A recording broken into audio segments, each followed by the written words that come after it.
वज़ीर ने हारून रशीद से कहा, अगर इजाज़त हो तो एक बहलोल की दानाई का किस्सा सुनाऊं। इजाज़त है, हारून ने कहा। अभी चंद दिन पहले की बात है कि न जाने इसे कहाँ से एक सोने का सिक्का मिल गया। वो इसके साथ बच्चों की तरह खेल रहा था। कभी वो इसको उंगली पर नचाता था, कभी रेत से साफ करता था और कभी पहिए की तरह घुमाता। एक नौसरबाज इसका ये खेल देख रहा था। उसने इसे पागल समझकर कहा, तुम्हें एक सिक्के से खेलने में मज़ा नहीं आ रहा होगा, तुम ये सिक्का मुझे दे दो, मैं तुम्हें इसके बदले 10 सिक्के दूंगा। इसने जेब से सिक्के निकाल कर बहलोल को दिखाए। ठीक है, मैं तुम्हें ये सिक्का दे दूंगा, मगर एक शर्त पर। बहलोल ने कहा, वो क्या है? नौसरबाज ने पूछा। पहले तुम गधे की तरह डीचू डीचू की आवाज़ निकालो। बहलोल ने शर्त रखी। इस धोखेबाज ने सोचा, इस दीवाने के सामने गधे की आवाज़ निकालने में क्या हर्ज है। इसलिए वो शुरू हो गया और गधे की तरह रेंगने लगा और कहा, डीचू डीचू डीचू। बहलोल हंसा। अजब गधे हो तुम भाई, तुमने मेरे सोने के सिक्के तो फ़ौरन पहचान लिया, लेकिन ये नहीं पहचाना कि मैं तो गधा नहीं हूँ।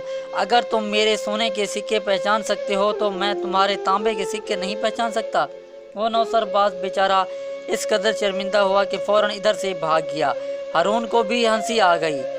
एक और वज़ीर ने बहलोल का वाक़या सुनाने की इजाज़त चाहिए। हारून ने इजाज़त दी। हजूर, कुछ अभी ज़्यादा दिन नहीं हुए कि इसने एक फ़ैसला किया और इतना अजीब फ़ैसला किया कि काजी वक्त को भी इसके सामने सर झुकाना पड़ा।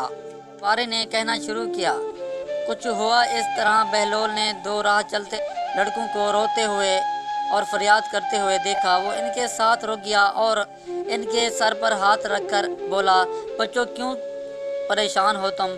बड़ा लड़का बोला, हम फलां शख्स के बेटे हैं, हमारा बाप हज पर गया था।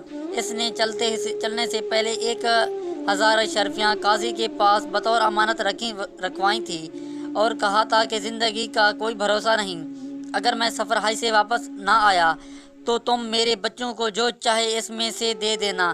अगर खुदा मुझे वापस ले आया तो मैं अपनी अमानत ले लूँगा। मगर अफसोस, कज़ा इसके इंतज़ार में बैठी थी। रास्ते में ही हमारे बाप का इंतकाल हो गया। हम यतीम और बेआसरा हो गए। हमने अपने बाप की अमानत काजी से मांगी तो वो कहने लगा, तुम्हारे बाप ने मेरे साथ जो कौल किया था इसके मुताबिक मेरा जो दिल करेगा वो मैं दूंगा। इसलिए ये 100 अशरफियाँ ले जाना चाहो तो, वरना ये भी नहीं है। इन लोगों की गवाही को भी पेश कर दिया जिनके सामने ये कौल हुआ था। हम लोग बहुत परेशान हैं, यतीमी में हमारा कोई आसरा नहीं है।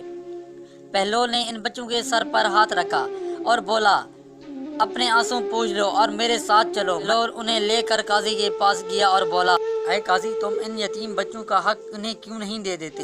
अच्छा, तो ये चालाक लड़के तुम्हें अब अपना हिमायती बनाकर लाए हैं। हालांकि इनके बाप ने कई लोगों के सामने मुझे ये इख्तियार दिया था कि मैं जो चाहूँ इन्हें दे दूँ। अब मैं इन्हें 100 अशरफियाँ देता हूँ, लेकिन वो लेने से इनकारी हैं और फिर मुझे खामखा शहर भर में बदनाम कर रहे हैं।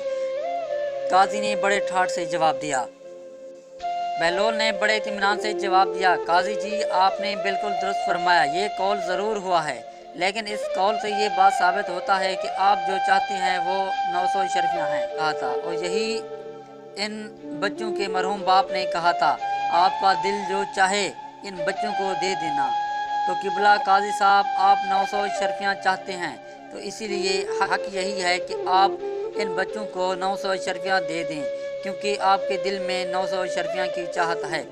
बहलोल का मुंह देखता रह गया और आखिरकार काजी को बहलोल के सामने सर झुकाना पड़ा और 900 अशरफियाँ उन यतीम बच्चों को दे दी। ऑनलाइन अर्निंग के लिए इस नंबर पर रब्ता करें। शुक्रिया।